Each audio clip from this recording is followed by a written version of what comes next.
Bonjour Herbert Michaelis, vous êtes le directeur de Bayard Publicité. Alors, selon vous, les Français n'aiment pas leur âge? C'est pas tout à fait exact, cher ami. Les Français aiment leur âge. Simplement, ils ont deux âges, l'âge perçu et l'âge réel. C'est-à-dire qu'à l'intérieur de chaque individu, il y a l'âge qui existe sur leur carte d'identité ou leur papier d'identité et l'âge qu'ils se perçoivent d'avoir. Et c'est pour ça que j'aime, en fin de compte, que les Français raisonnent en âge perçu. Alors, c'est quoi cet âge perçu? Est-ce que vous pouvez nous donner un exemple? Alors l'âge perçu, c'est très simple, c'est l'âge que vous percevez d'avoir, c'est-à-dire, par rapport à votre âge réel, c'est le sentiment que vous avez un âge qui est souvent d'ailleurs bien inférieur à votre âge réel, sauf dans un certain cas, et unique, qui sont les jeunes, puisque lorsque vous avez 18 ans d'âge réel, ben vous avez un sentiment de vous percevoir beaucoup plus âgé, de 3 ans, c'est-à-dire percevoir comme si on avait 21 ans. Et à partir de cet âge-là, eh bien, l'âge perçu est systématiquement inférieur à l'âge réel. Et le pic de cet âge perçu se traduit aux alentours de 65-67 ans, où en général nous percevons avoir 15 ans, voire 17 ans de moins que son âge réel à partir de 65-67 ans. C'est formidable ce sérum de jeunesse là. Mais alors, cette étude de la question des âges vous a permis finalement de distinguer, alors on parle des boomers, on parle des seniors, mais vous avez distingué une nouvelle catégorie d'âge en quelque sorte.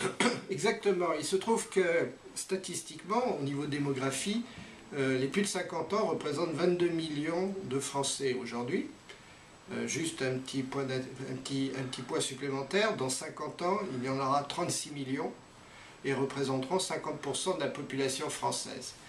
Et sur ces 22 millions de seniors, on va dire, eh bien, il y en a 54% qui se perçoivent ayant moins de 50 ans. Ce qui veut dire qu'il y a 12 millions de Français aujourd'hui qui ont plus de 50 ans en âge réel et qui ont le sentiment de vivre, de consommer, d'avoir des attitudes et un style de vie équivalent, voire inférieur à ceux de moins de 50 ans. Et à partir de là, c'est très intéressant parce que ces 12 millions d'individus représentent une cible publicitaire et marketing géniale, puisqu'elle est à la fois puissante, 12 millions, qui équivaut d'ailleurs à la même population cible que les 35-49 ans en âge réel. Et la deuxième raison, c'est qu'ils ont un pouvoir d'achat qui est bien supérieur aux tranches d'âge inférieures en termes d'âge réel. Alors, jusqu'à présent, ou du moins pendant très longtemps, les publicitaires disaient que ce n'était pas la peine de s'adresser à la ménagère ou à la personne de plus de 50 ans, mais en fait, vous dites le contraire, vous dites pratiquement que les plus intéressants, c'est à 50 ans que leur vie commence. Oui, c'est même pas moi qui le dis, c'est les statistiques de vente qui démontrent que la pénétration des marques aujourd'hui, de pratiquement toutes les marques, est aux alentours entre 30, voire 30 à 60% de pénétration sur les cibles des plus de 50 ans. Et sur la cible des Gold, donc ces hommes et ces femmes qui se perçoivent, ayant plus de 50 ans, qui se perçoivent ayant moins de 50 ans, eh bien c'est évident qu'ils ont un taux de pénétration qui est énorme, puisque ce sont à la fois des forts consommateurs, et en plus qui aiment les marques, puisque ce sont eux, la plupart du temps, qui ont créé et qui ont pérennisé ces mêmes marques. Donc ils ont une assiduité et un amour des marques que d'autres cibles plus jeunes n'ont pas, pour deux raisons. D'abord parce qu'ils sont très à peur et qu'ils vont la plupart du temps à des produits souvent sans marque, pour des raisons souvent d'ailleurs économiques. Donc là, vous diriez que ce sont des gens qui sont fidèles, qui sont gros consommateurs, donc ce que vous dites par rapport aux marques, mais en même temps très avertis comme consommateurs. Oui, ils sont très avertis parce qu'ils ont un vrai parcours avec ces marques, donc ils ont accompagné les marques, les ont accompagnés pendant 30-40 ans de leur vie.